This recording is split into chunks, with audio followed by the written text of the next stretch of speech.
जय माता रानी। दोस्तों, नवरात्रों में कलश स्थापना कैसे करें, चौकी कैसे लगाएं, नवग्रह षोडश मातृकाएं कैसे बनाएं, ज्वारी कैसे बोएं, डेली हवन कैसे करें, माँ दुर्गा के प्रथम दिन की स्थापना एवं पूजा की संपूर्ण विधि आज मैं आपको करके दिखाने वाली हूं। तो संपूर्ण विधि को पूर्णतः समझने के लिए वीडियो को पूरा देखें। वीडियो थोड़ा लंबा लग सकता है दोस्तों, परंतु इस वीडियो में आपको ढेर सारी महत्वपूर्ण जानकारी पता चलेगी। वीडियो यदि थोड़ा भी पसंद आता है तो वीडियो को लाइक करें, चैनल को सब्सक्राइब करें और वीडियो को ज़्यादा से ज़्यादा शेयर करें। दोस्तों, नवरात्र के प्रथम दिन सुबह सवेरे स्नान आदि से निवृत्त होकर के शुद्ध वस्त्र धारण करें। नवरात्र की पूजा पूरे 9 दिन तक चलती है, तो अलग से चौकी अवश्य रूप से लगा लें और पूजा स्थल पर गंगाजल छिड़क करके शुद्धिकरण अवश्य रूप से कर लें। यदि चौकी नहीं लगा पा रहे हैं तो घर के मंदिर में भी ये पूजन कर सकते हैं। चौकी इस प्रकार से लगानी है कि पूजा करने वाले का जो मुख है वो पूर्व या उत्तर की ओर रहे या फिर उत्तर पूर्व की ओर उसका मुख रहे। चौकी पर लाल या पीला वस्त्र बिछा लें और इस तरीके से उस पर माता की कोई प्रतिमा या तस्वीर विराजमान करें। तो देखिए, मैंने यहाँ पर एक चौकी के ऊपर लाल वस्त्र बिछा करके वहाँ पर माता की तस्वीर विराजमान करके उसके ऊपर माला अर्पित कर दी है और साइड में मैंने ज्वारे रोप दिए हैं। माता शाकंभरी का रूप होते हैं ज्वारे, तो अवश्य रूप से रोपने चाहिए। अगर आप संभव है आपके लिए तो ज़रूर रोपें। और इसके प्रकार से देखिए, मैंने अष्टदल कमल का निर्माण कर लिया है। अपनी सुविधा के अनुसार आप जैसा चाहें वैसा अष्टदल कमल अवश्य रूप से बना लें, नहीं तो किसी प्लेट में चावल भर करके भी आप रख सकते हैं थोड़ा सा। देखिए, अब हम कलश की स्थापना करेंगे। कलश के गले में मौली बांध दें, उसके ऊपर स्वास्तिक बना लें। कलश में यहाँ पीतल का ले रही हूँ, आप तांबे का भी ले सकते हैं। इसके बाद में हमने गंगा जल डाला है और उसके अंदर थोड़ा सा जल डाल दिया। देखिए, जल हमें कंठ तक भरना चाहिए। उसके अंदर हम सिक्का, सुपारी, लौंग, इलायची, हल्दी की गांठ, दूर्वा, अक्षत, रोली और इस तरीके से देखिए हल्दी, कुमकुम आदि सारी चीज़ें इसमें डाल देंगे। और मीठे के रूप में मैंने थोड़ा बताशा डाल दिया है। आप यहाँ पर मिश्री भी ऐड कर सकते हैं और सर्व औषधि भी डाल सकते हैं। और इसके बाद में हम 5, 7, 11 आम के पत्ते लगा देंगे। तो इस तरीके से हमारी कलश की स्थापना हो जाएगी। नारियल के ऊपर या तो चुनरी लपेट लें या फिर आप कलावा लपेट करके उसे रख दें। माता रानी का रूप माना जाता है कलश भी। और इस तरीके से देखिए, उसके ऊपर पूर्ण पात्र रख दें। पूर्ण पात्र का मतलब होता है कि किसी भी कटोरी या प्लेट में चावल भर करके रखें, खाली प्लेट ना रखें। उसके ऊपर नारियल का जो मुख है वो हमें सदैव अपनी ओर रखना चाहिए, यानी कि जिधर से नारियल पेड़ से टंगा होता है वही नारियल का मुख होता है, क्योंकि उसमें 3 एक तरीके से मार्क जैसे बने हुए रहते हैं, वो मुख जैसा लगता है। इसके बाद में हम देखिए थोड़े से चावल रखेंगे और यहाँ पर नवग्रह की स्थापना कर देंगे।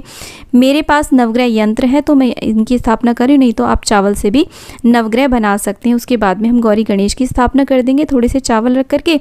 देखिए, पूजा में आपको एकदम से साबुत चावल यानी कि अक्षत ही यूज़ करने हैं। इसके बाद में अखंड ज्योत मैंने यहाँ पर चावल रख करके एक प्लेट में रख दी है। आप चाहें तो अष्टदल कमल बना करके भी यहाँ पर ज्योत विराजमान कर सकते हैं। इसके बाद में हम षोडश मातृकाएं बनाएंगे। देखिए, षोडश मातृकाएं बनानी कंपलसरी नहीं होती हैं।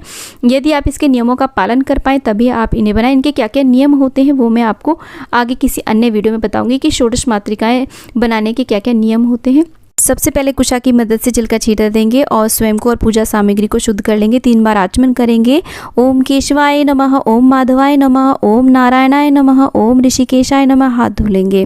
हाथ में अक्षत पुष्प लेकर के अपना नाम, कुल, गोत्र, स्थान बोलते हुए सभी देवी देवताओं का आवाहन करेंगे एवं अपने 9 दिन की पूजा एवं व्रत का संकल्प भी लेंगे और कहेंगे कि हे गौरी गणेश, हे वरुण कलश देव, हे नवग्रह, षोडश मातृकाओं एवं माँ दुर्गा, हम नवरात्र पूजन हेतु आपका आवाहन करते हैं। कृपा कर हमारी पूजा सेवा ग्रहण करके हमें कृतार्थ करें एवं हमारी नवरात्रि की पूजा, आराधना एवं व्रत निर्विघ्न संपन्न हो, ऐसी हम पर कृपा करें। अक्षत पुष्प को छोड़ देंगे। इसके बाद ओम दीप नारायणाय नमः बोलते हुए दीप प्रज्वलित कर देंगे। और अखंड ज्योत ऑप्शनल है, यदि आप इसका पूरा ध्यान रख पाएँ तभी आप इसे जलाएं। इसके बाद में हम सभी देवी देवताओं को देखिए कुश की मदद से इस तरीके से जल से स्नान करा देंगे। आप यहाँ पर पंचामृत से भी स्नान करा सकते हैं, हम शुद्ध जल से स्नान करा रहे हैं। इसके बाद में हम वस्त्र रूपी मौली अर्पित कर देंगे और गणेश जी को हम यज्ञोपवीत यानी कि जनेऊ भी अर्पित कर देंगे। तो इस प्रकार से देखिए, ये जो हमने ज्वारे रोपे हैं साइड में, इनका भी हम पूजन अवश्य रूप से हमें करना चाहिए, क्योंकि ये माता शाकंभरी यानी कि माता दुर्गा का ही स्वरूप माने जाते हैं।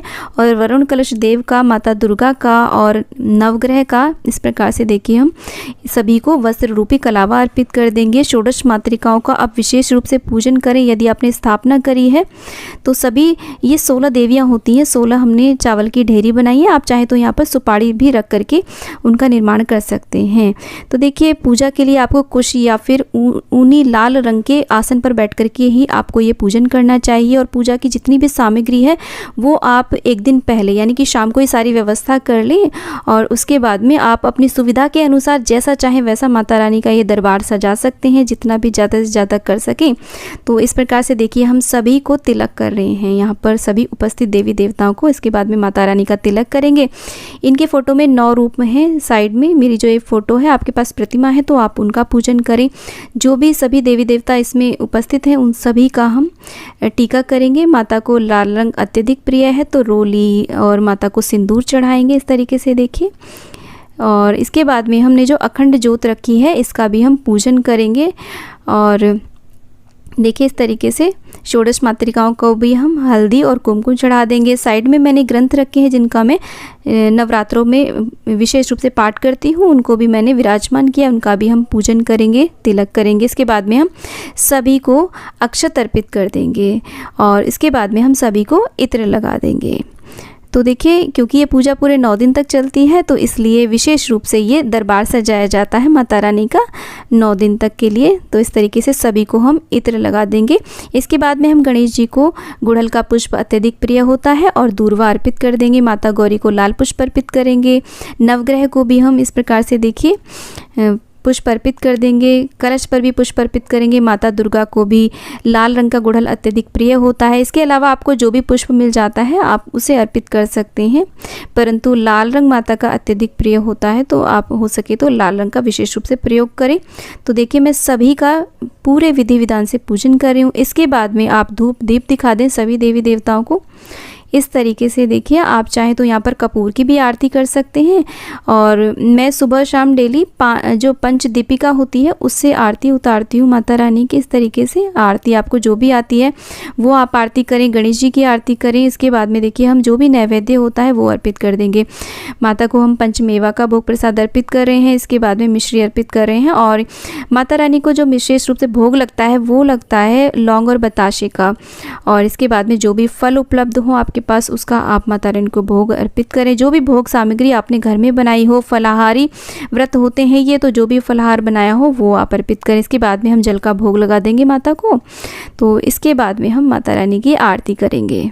तो इस प्रकार से आप नवरात्रों के प्रथम दिन माता रानी की स्थापना करके आप इस प्रकार से प्रथम दिन पूजन कर सकते हैं और इसी प्रकार से आप नेक्स्ट डे भी पूजन कर सकते हैं। पहले दिन थोड़ा सा समय लगता है सारी व्यवस्था करने में, फिर आगे आगे पूजा इजी हो जाती है। तो प्रथम दिन इसी प्रकार से शाम के समय आप माता रानी की आरती करें, भोग लगाएं।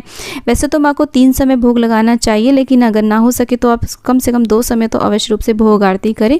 इसके बाद आरती के ऊपर हम जल फेर देंगे। देखिए हो सके तो ये पूजा पूरा परिवार मिलकर के करें, आरती ले माता रानी की। और डेली हमें हवन करना चाहिए। एक समय तो अवश्य रूप से माता रानी का हवन करना चाहिए, धूप करनी चाहिए। हवन कुंड के ऊपर हमने देखिए जल फेर दिया है 4 बारी। इस प्रकार से उसका भी हम पूजन करेंगे। उसके ऊपर भी हम चंदन और रोली लगा लेंगे।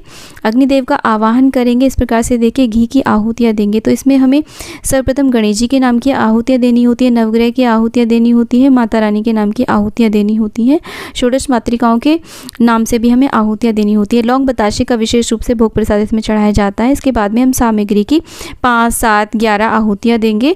ओम दुम दुर्गे नमः मंत्र का जाप करते हुए या फिर ओम ऐं ह्रीं क्लीं चामुंडाय विच्चे मंत्र का जाप करते हुए आप आहुतियाँ दे दें। दोस्तों इस प्रकार से सामग्री कैसे बनाई जाती है हवन की वो वीडियो चैनल पे है, आप ज़रूर देखें, बहुत लाभ होगा आपको। इस प्रकार से हमें डेली हवन करना चाहिए। और इसके बाद में हम जायफल चढ़ा देंगे। आप चाहें तो यहाँ पर भेंट स्वरूप सुपारी भी चढ़ा सकते हैं। मैं जायफल का भोग लगाती हूँ। इसके बाद में हम माता रानी को हम पान अर्पित करेंगे। पान के ऊपर हम लौंग, इलायची, बताशा आदि अर्पित करके माता को दिखा देंगे इस प्रकार से। और मैं इस प्रकार से देखिए पान को अग्नि में समर्पित करती हूँ, क्योंकि जो भी हम भोग सामग्री अग्नि के में समर्पित करते हैं वो सूक्ष्म रूप में सभी देवी देवताओं तक पहुँच जाती है। तो इस प्रकार से देखिए घी में लगा करके मैं पान को माता रानी को अर्पित कर दूँगी। तो यहाँ पर आप कई प्रकार से दुर्गा सप्तशती का पाठ कर सकते हैं, दुर्गा चालीसा का पाठ कर सकते हैं, या फिर किसी अन्य पवित्र ग्रंथ का भी आप नवरात्र के प्रथम दिन से पाठ आरंभ कर सकते हैं, कथा श्रवण आदि कर सकते हैं। तो देखिए एक गोरखपुर प्रेस वालों की एक पुस्तक आती है जिसमें नवरात्रों के 9 दिन में 9 देवियों के जो 9 रूप होते हैं उनकी प्रत्येक दिन की कथा लिखी हुई होती है। बहुत अच्छी पुस्तक है, इसे आप ले आएँ प्रतिदिन। जैसे कि पहला शैलपुत्री माँ का दिन होता है तो इस प्रकार से उनकी कथा लिखी होती है, तो आप उनका पाठ करें। और इसके बाद में दोस्तों श्रृंगार की सामग्री ज़रूर अर्पित करें। डेली अर्पित करनी आवश्यक नहीं होती है, आप प्रथम दिन या फिर कभी भी नवरात्रों में सप्तमी अष्टमी कभी भी अर्पित कर सकते हैं। चाहे आप कन्या हो, सुहागन हो, पुरुष हो, सभी माता रानी का व्रत पूजन कर सकते हैं और माता रानी को श्रृंगार की सामग्री सभी अर्पित कर सकते हैं। तो इस प्रकार से हमें प्रथम दिन पूजन करना चाहिए। शाम के समय भी भोग आरती करनी चाहिए और डेली हमें इस प्रकार से पूजा करनी चाहिए। स्थापना एक बार कर दी जाती है और नेक्स्ट डे जो सूखे हुए फूल पत्तियाँ होती हैं वो सब हटाने के बाद में माता रानी को जल से स्नान करा के उन्हें धूप दीप और भोग नैवेद्य आदि चढ़ा करके इस प्रकार से डेली छोटा सा हवन किया जाता है जिसे हम अग्यारी कहते हैं। तो इस प्रकार से हमारा नवरात्रि का पूजन हो जाता है। तो दोस्तों जब आपका पूजन संपूर्ण हो जाता है तो अपने स्थान पर 3 बार गोल गोल घूम करके प्रदक्षिणा करें और आसन के नीचे थोड़ा जल डाल करके उसे माथे से अवश्य रूप से लगा लें। तो दोस्तों जब पूरा परिवार मिल करके इस पूजा को एक साथ करता है सुबह शाम तो उस पूजा का प्रभाव हज़ारों गुना बढ़ जाता है। तो आप सभी को नवरात्रि की हार्दिक शुभकामनाएं। जय माता दी।